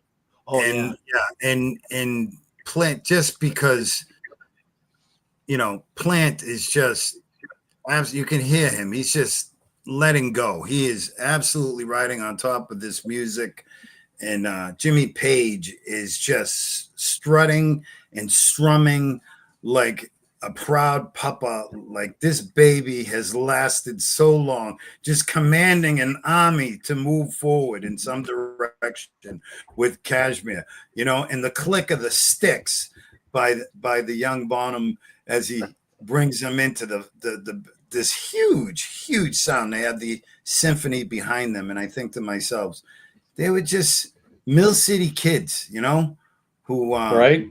picked up. I mean, the two talented ones were John Paul and Jimmy. They were studio musicians, but Bonham was a drummer. He was just a hard-hitting drummer, and he could stay in the pocket. And then they went hunting down this kid out in the middle of nowhere. He was just a farm kid with a beautiful voice. So yeah, that's mine, Robert Plant. So Robert Plant. All right. Buddy Bob, who do you got next on your list? So, real quick, if you're just tuning in, we are Practical Nonsense. We're a podcast. Jimmy Garrity, lieutenant from the fire department, as well as a singer, musician, entrepreneur. He's joining us as our guest today. And we're doing the top 10. So it's top 10 male vocalists. There you go. And number one on my list was Robert Plant. Number two on my list is Chris Cornell. Yes, indeed. How do you follow up a successful career with Soundgarden by another successful career with Audio Slave? Right. And how do you follow that up by just a solo career? Music. Yeah. Every quality that you would want in a singer, I think. Range. He could change he had so much control over the grit in his voice. He could call it up on demand. Very intimate with his audience too. Yeah, he like to draw you in to the song, not just singing it, but just storytelling and being intimately involved. It didn't matter how many thousands of people were there; you felt like he was talking to you. His vocals seemed effortless to me. It seemed like he didn't even have to try; it just came out of him. He was something else. He really was. And if you've never heard him sing Prince's "Nothing Compares to You," I don't know if that was on the Howard Stern show, but it was on satellite series in one of their studios. Have you heard that? I think it was Howard Stern. Yeah, I have heard it. Yeah. If you've not heard that, you really should. I mean, it showcases just how good he was. He was just an amazing singer, and taken way too young. unfortunately. Yeah, But unfortunately. yes, my first pick would be Chris Cornell. On to you, brother Zimbo. All right, my first pick is going to be probably he's at least number one, if not. That's Freddie Mercury from Queen. Dude, we got all the same. Right? I mean, we're musicians, but here's a guy who another one similar to like Robert Plant, perfect pitch. He was classically trained. He went to the Conservatory of Music before he joined up with Queen. And, for anybody that's seen the movie out there about Queen, that sort of touches a little bit on the beginning of the career. But this guy was just, in my eye, one of the most talented guys, if not the most talented guy in rock as a vocalist, as a songwriter. One that wrote from his heart and sang from his heart. I've never heard a bad performance from Freddie Mercury, ever. We'll talk about this after, but we've seen some players that they've had some bad performances, and Freddie Mercury, if definitely top 2 vocalists ever, the best. I was very fortunate. I was very fortunate to have seen Queen. Yeah, you were. Yeah, and on the Play the Game tour. And Jimmy's right. He's dead on live. He was just dead on. He was really, really good. And as a showman, him and a piano, and he could do it by himself. I mean, you wouldn't want him to, but I mean, if he just give that guy a piano, he could entertain you all night long. He was just that good. Yeah, absolutely. All right, there you go, Jimmy. Over to you. All right, next one. I remember listening to him driving around in my Nova SS back in the early 80s, and Mr. Paul Rodgers. Oh, yeah. Oh yeah. Many, not a song that doesn't come on with him that I ain't singing along with him, man. It's just some bluesy rock, and he just had that old Mill City sound. Yep. Gritty. His voice is ageless. His voice is ageless. That Even guy's like 80 and still sounds great. Yeah, right? He does. And he started with the band Free, and then formed Bad Company in the early 70s. And good Lord, that was the soundtrack of our life, really. Oh, that's what I said, man. My first car, man. I'm driving around listening to that. Bad Company. Are you kidding me? Bad Company, dude. Yeah. That song, right? Yeah. You're going out on a Friday night. You got a full tank of gas. Somebody's got some Boone's Farm and maybe a 6-pack of Hefeweizen. And that first album was like a greatest hits album. Right? Coming to get album is like a greatest hits album. I mean, but again, that guy's got a great voice. He's a great singer, and he's like ageless. Right. Dude, the top 4, I got Robert Plant, Chris Cornell, Paul Rodgers, and Freddie Mercury. Those are my. There you go. Bam. Go figure.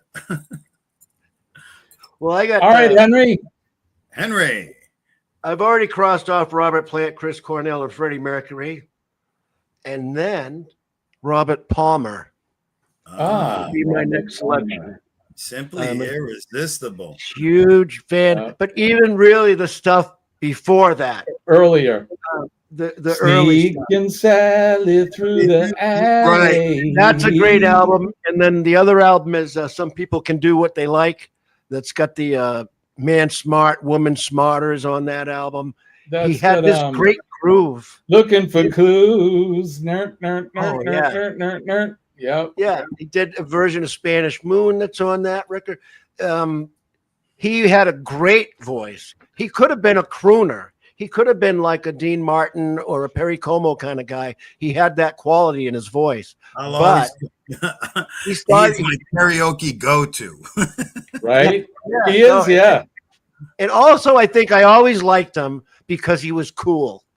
And I've Yeah. always taken some measure of coolness. Like I grew up when I was a kid seeing Fonzie, and I always thought, I don't know, kids are going, I want to be a firefighter. I want to be a pilot. I want to be this. I'm like, I want to be cool. Right. You always It's not the best road to go down growing up, but Robert Palmer was cool, man. Another singer who's not on my list though, but is when you mention cool like that is Brian Ferry from Roxy Music. Yeah, Another cool guy, you know. And a They cool always one. had the suits on, and another cool voice together. Could Natural be a vibrato. Robert Palmer, man. Yeah, so good. So All right, who do I got next? So I got to cross off a bunch off my list here too, but I'm gonna do David Bowie as one of my most favorite singers of all. David Bowie.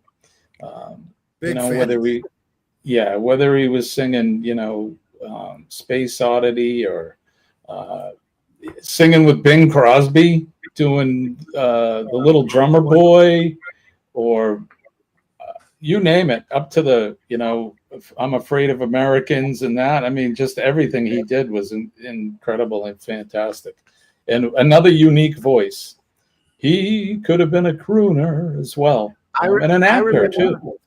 I remember sitting in your bedroom, drinking warm beer, listening to Scary Monsters. Yeah, yeah. I was lucky enough to be able to see David Bowie live. So that's right. That was a great performance. That was the Serious Moonlight tour. Yeah. So David Bowie. That's right. My China girl. But even like before that, the Ziggy Stardust stuff is special. Yeah. Ziggy guitar. Yeah. And all right, Jimmy, you're up. All right. This is a go-to, man. This is growing up in this area. It's Brad Delp. Oh, there you go. That comes off my list as well. I'll take another one off mine as well. Bradley, again, taken too soon. And again, just nothing he touched that wasn't phenomenal. You would listen to his voice and it would be like, I'm never ever going to be able to hit that note. There's no way on God's planet that's ever going to happen. It wasn't something that I tried to emulate. It was something that I appreciated. That was a God-given talent that I don't know too many people that would venture into that realm comfortably, thinking they were gonna try and travel the route that he did vocally, because that is just some amazing vocals, and that's why he was where he was, Yeah.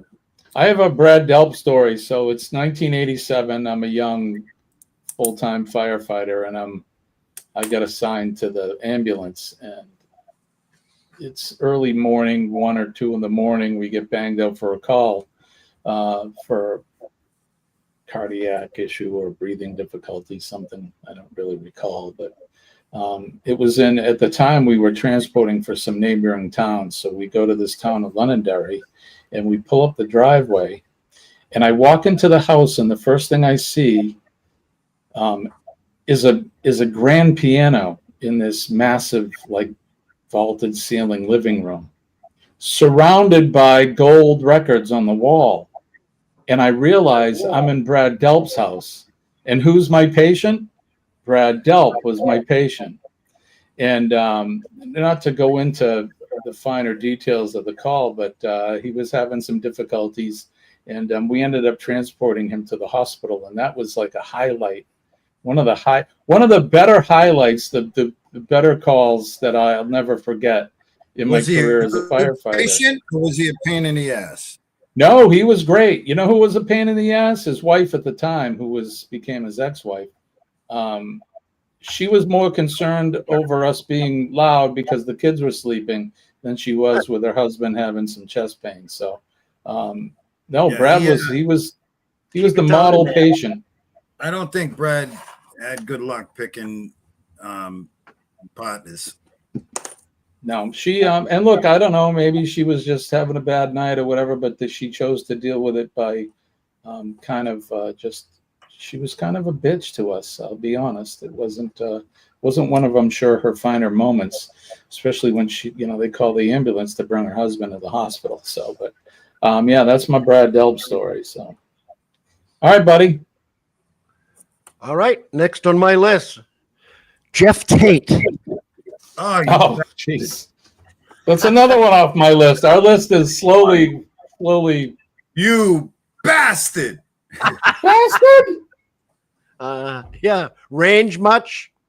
I don't know if you were listening to metal music in the late 80s and early 90s, you've heard Jeff Tate.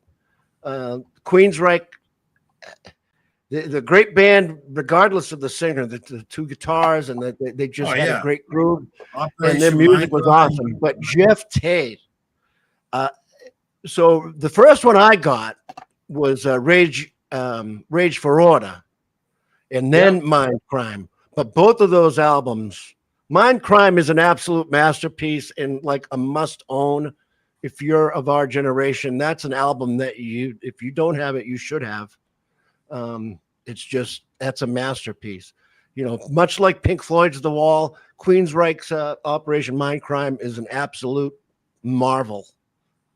I got a phone call from Jimmy from Scotty one night, or it was one day, and he's like, "Hey, what are you doing tonight?" And I'm like, "I don't know. I don't think I got anything." He goes, "You want to go see Queensryche tonight?" And I'm like, "Are you kidding me? Hell yeah!" So it was the Empire tour. So we go right to the show. I think it may have been at the Centrum or at the Garden, one or the other. I think maybe the Centrum. I don't remember. And they did, before they came out and played anything from Empire or any of the others, they played the whole entirety of Mind Crime. They did the whole show. Wow. And I was like, oh my God, how lucky am I to be able to see them performing this rock opera of theirs. And then they took a break and came out and they did all the other hits. They did the Empire hits and Rage for Order and some of the other ones. It was just fantastic. What a show. And Jeff Tate, just incredible singer. What do you your voice, Jimmy, and his voice, they remind me a lot of each other. They really do. Thank you. Yeah, you're welcome. Yeah, Jeff Tate, Buddy Bob. That's a good pick. My list is slowly becoming empty now, but one of my next one of my favorites is Sammy Hagar. There you go. Comes off my list. Here's there's another one like Paul Rogers where he's 77 years old and kills it, and he still sounds awesome. Now look, you can tell he's a little older. He can't quite hit the highs that he used to. That's fine, but he doesn't embarrass himself by trying to. He adjusts accordingly. He's still a rocker. He knows he's old, but he's still rocking it. And as opposed to Mr. David Lee Roth, who looks like a little Jewish grandmother swinging his purse on stage in his tin. He's like a horrible person too. Yeah, I think he slipped a little bit. Sammy, so that was Sammy's in a good space. He really is. That was one thing I wanted to talk about after, if we had time, was knowing when to say when as a vocalist. So get off stage, dude. That's the most important part, is knowing when to get off the stage. Right. Somebody has to tell, I don't mean to be mean or anything. Somebody needs to tell Axl Rose that his ship left a long time ago. He wasn't on it. God love him for trying. No, Brett Michaels from Motley Crue's another one. And of course, DLR, David Lee Roth. He looks like, And he doesn't even sing. He just talks the words. He has a lineup of 4 black dudes singing all the lyrics.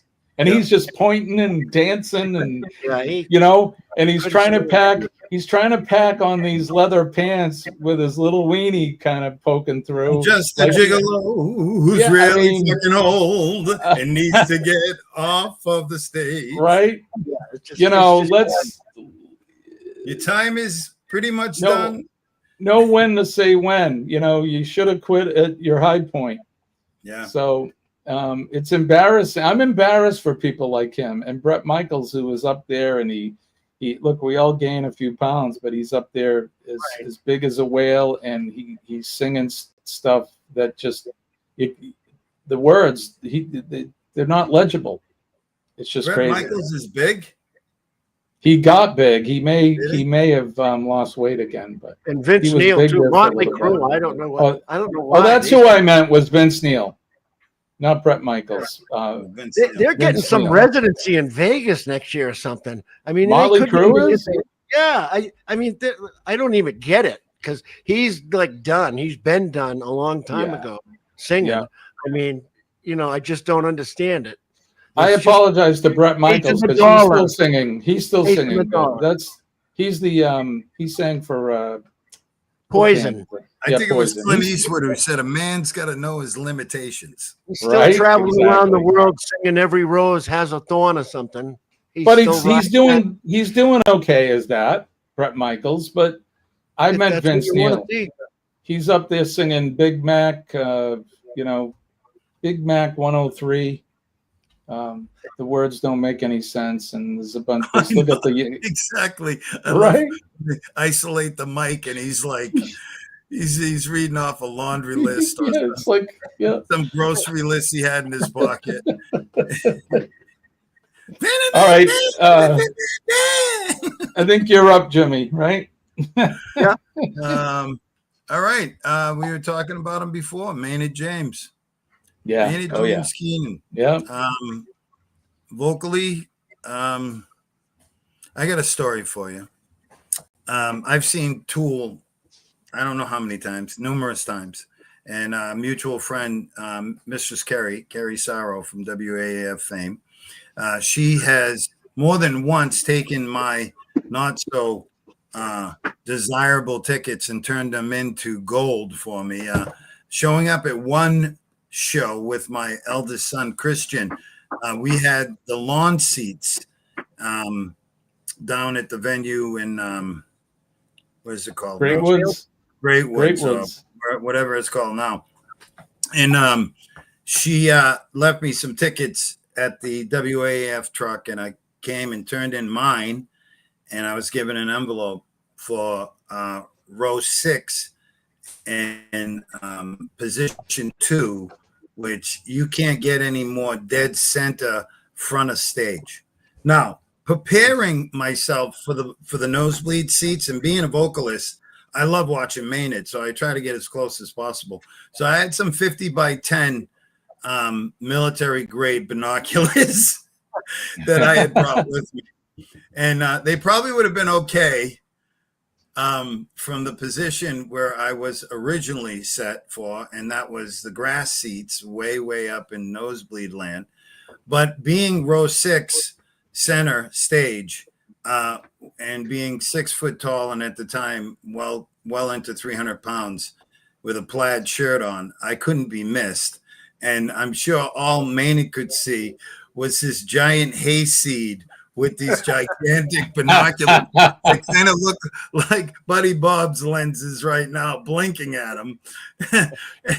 And so, long story short, we're watching the show and enjoying ourselves, and security makes their way into the aisle, and I'm like, well, somebody's fucked. And sure as shit, this guy comes right to me, and he's standing in front of me, and he lets me know in no uncertain terms, this is coming from the singer. You need to put the binoculars away, or I'm going to have to ask you to leave. So, my son Christian, who's now 34, will bring this up from time to time, where I actually unnerved the man behind the curtain, Maynard James Keenan. And yes, he did see me and disturbed him enough that he may even remember that concert with the big giant red plaid shirt, hayseed, eyeballing every move he was making. I mean, I could have read the label on his lemonade he was drinking, but yeah, it's hilarious. That's awesome. Sorry, Maynard, but what a singer! That's a good story. And I wanted to see how he stood, how he projected, where he was singing from, if he was a diaphragm singer. Some of the notes he was hitting were so incredible to me, and I just wanted to tear it apart. And unfortunately, he wasn't going to have anything. I could see him running to the side stage and going, "Come here, tell that guy with the binoculars to put them the fuck down." Yep. Yeah, no doubt. Overkill. That's me. Anything worth doing was worth overdoing. At one point, Jimmy, you were the living embodiment of Mayor McCheese. Yeah, like, if Mayor McCheese became human, the big, yeah, it was just the top hat. I needed this, Buddy Bob. That's it. Mayor McCheese. All right, Buddy Bob. But we'll do a couple more, and then we'll move on. Sure. Next up, Ronnie James Dio. Yes, Elf, indeed. Rainbow, Black Sabbath, and then solo. Dude, got a really full voice. Yeah. Oh man, that Rainbow stuff I think was the best. Yeah, that I Long agree. Live Rock and Roll album. That stuff, Richie Blackmore on guitar. Yeah. And still, he sang with Black Sabbath. And those were two great albums. Those are Heaven and Hell and Mob Rules. Those were two great albums. And then through the 80s, he just hit the market at the right time with the Vivian Campbell on guitar and those first couple of Dio albums. They were like, man, he hit it at the right time because that was super popular. The Rainbow in the Dark and he had a good thing going. Unfortunately, he was taken early from us for stomach cancer. Yeah. A lot of the good ones, they go quick. So unfortunately, my list was on my phone and my battery died. So I'm going to go on memory here. But my last one, I'm going to go with my last one here because I did have some others on there. I can give them some honorable mention. But Paul McCartney, all the Beatles as singers sang really well, but one of my favorites and one of my biggest influences as a musician since I was little was Paul McCartney. Just loved his voice, and even after the Beatles, I mean, some of the stuff that he wrote and sang, whether it was with Wings or on his own, the Broad Street album and that, just unbelievable as a vocalist. One of my favorites. So Paul McCartney definitely is up there in my top 10. So. Not Linda, Paul.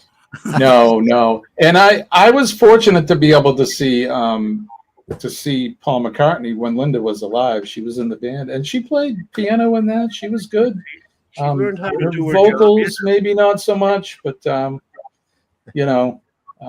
but still a great performance. Luck, right? Oh, yeah. I mean, come on. He was a great writer. He was just a great writer, and great expresser of songs too. All right, so we need to move on. I want to get to this or that, and like I said, I got a couple because my list on my phone, my battery died. But all right, so this or that. This is where we do. You got to pick one only, and I'll go to both you and Bobby, Jimmy. So we'll start with you, Jimmy. This or that, coffee or tea? Coffee or tea? Damn. You can only pick one. Coffee. How about you, Buddy Bob? I love tea, but if I can only pick one, I gotta have a cup of coffee. Okay, coffee or tea? It's coffee. I like them both too. Up until I had chemo, I would say coffee, but coffee doesn't taste the same to me these days. So I drink a lot of tea. So I'll have to go with tea. All right, Jimmy, pizza or calzone?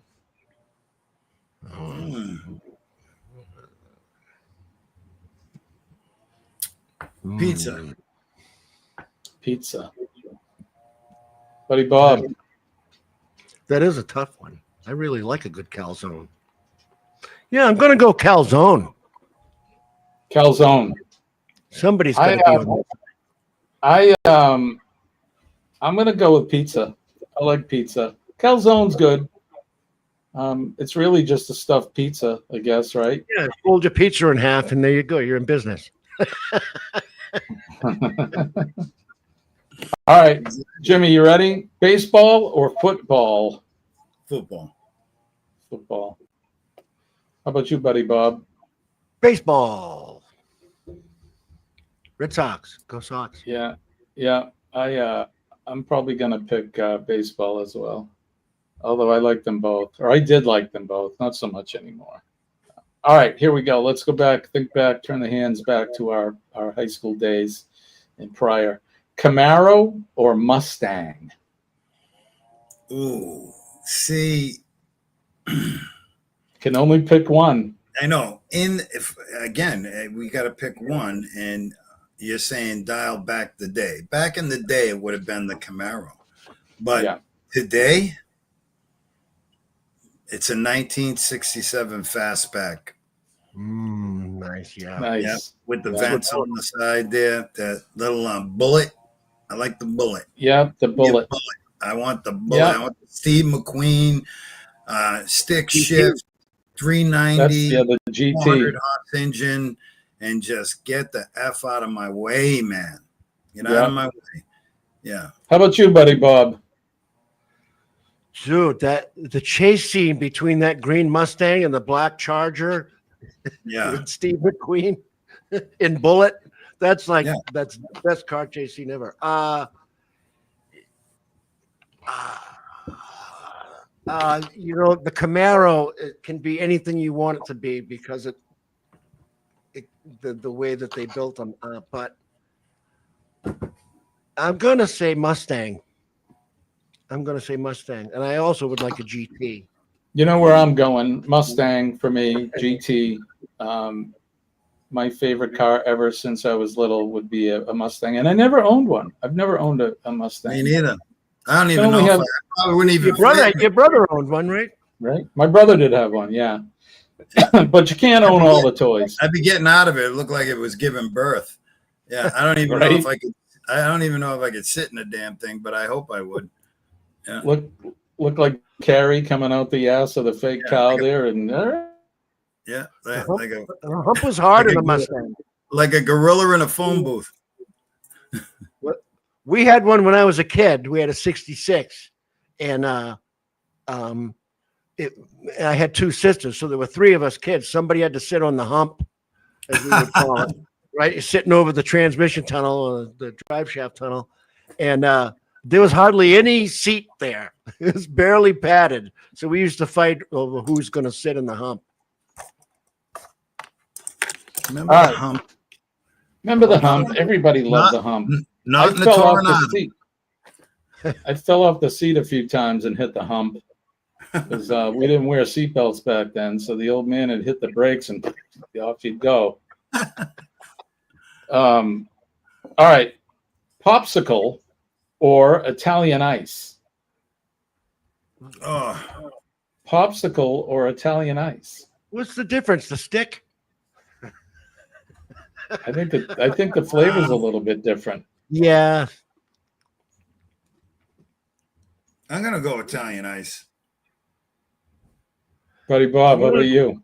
I'm going to go popsicle, as long as, you know how, like, when you were a kid, they'd get the popsicle with the two sticks, and then your mother would break it in half on the counter. Your mother put it on the edge of the counter and break it in half. I want a two-stick popsicle. Right. I want the whole both sticks. You want both. You want the wide mouth going on. Yeah. You were the kid that bought the bomb pop, the red, white, and blue bomb pop. Remember that? Is that the bomb pop, the one that had a piece of gum in the end? Had like a gumball in it? That was the cannonball. Yeah, those were great. Because after you All right, A gumball. I got 3 more. Let's see. All right, it'll be 8, but we're getting us. close there to he the is. top of the hour. All right, all right, you ready? I'm ready. A plane, or drive. So if you go on a trip, take a plane or drive in the car. I like driving. How about you, Buddy Bob? These days for sure driving. Yeah, like these exactly, Bob. Like these days, I get it. Flying's a lot convenient, get you there quicker. I don't want to be doing anything that quick anymore. And you know what? I don't want to just be driving. I don't want to be flying over everything that I should be paying attention to anyways. Right. Well, I Get to got see a more. brief moment of time left on this planet. Why am I 5 miles above everything that I could be looking at? Yeah, you get to see a lot more. And that's how I want to design my life. You know, I run a business, but I'm my boss. I can take whatever day off I want. I can take a long lunch if I want to. I want to design a life where I get a chance to pay attention to what's around me instead of trying to get to it. It's not about the destination anymore. I already became what I wanted to be when I grew up. Okay, I did it. I did it well, and now I'm retired from it. Now I want to enjoy each and every moment that I'm breathing air for as long as the good Lord lets me. And that means slowing shit down and driving to the airport to hurry up and get there. That nauseates me. The idea of packing up gear into like I like going on trips and packing up the car and heading someplace. We'll figure it out when we get there. But let's see who we can meet along the way. And the different things that we didn't even plan on seeing that we're going to see. And it's kind of like a pop quiz, and it's fun. And I'm glad I'm at this point in my life where I can actually appreciate slowing the shit down, because I remember the guy who had to hurry up and get there. Gotta do. No more. I don't even want to hang around with him anymore. He was a pain in the ass. All right. 2 more to go. Coke or Pepsi, Jimmy? Coke or Pepsi? Coke. Buddy Bob? Coke with a little bit of Captain Morgan in it. Okay. All right, Henry. As long as it's Anymore. As long as it's I don't like that store-bought cola. Hannaford's. Henry. I don't particularly like that. What's that? Calico? The Calico. Yeah, no. What was the one? Yeah, it was Sailor Jerry's. Rum. It's got a sailor on it. Let's go. Pretend for a minute. All right, the last one. And we're talking clams, okay? Fried or steamed clams? Fried or steamed? I like steamed clams, fresh draw, butter. Yeah, just fresh. They got to be nice, not big, giant jumbo. I like the medium to small. I like them fresh. Get them cooked, hot, right in the bucket with the fresh butter and some corn on the cob. And I don't drink anymore, so I'll have that Coca-Cola, please. Yummy. Coca-Cola with your steamed clams. How about you, Buddy Bob? Oh, man, steamed clams is like my favorite food, period. So me too. I'm in with steamed clams. I can't think of anything I'd rather eat if that was in front of me. Right? Steamed clams are in front of me with the broth and the butter ready to go. That's what I'm eating. And then Hodgie's for an ice cream after. And then God help anyone using that bathroom. Right? All right. Well, Jimmy, I want to thank you for joining us today on Practical Nonsense. I hope you had a good time. I had a great time. It's reminiscent of what we did almost every day. Yeah, right? We did Meeting too. at the Down Under, and half of it I don't even remember, but I'll definitely remember this. Well, and it was a pleasure. I love you both. And unlike those days, you always have the replay with this. So, oh yeah, there you go. Well, we love you too, brother. And look, when we go to click out and we go off the air, don't click out of the stream yet, so we can talk off camera a little bit. So, all right, guys. Thanks for joining us here on Practical Nonsense. Buddy Bob will be back We'll both be back next Wednesday at 11 a.m. for another episode of More Practical Nonsense. I have no idea what we're going to be doing next week, but nor do we typically until we're a couple days out. So thanks for joining us. Who said to worry about it? That's what nonsense all about. You have no clue what you're doing. So, all right, we'll see you guys next week. Thanks for joining us.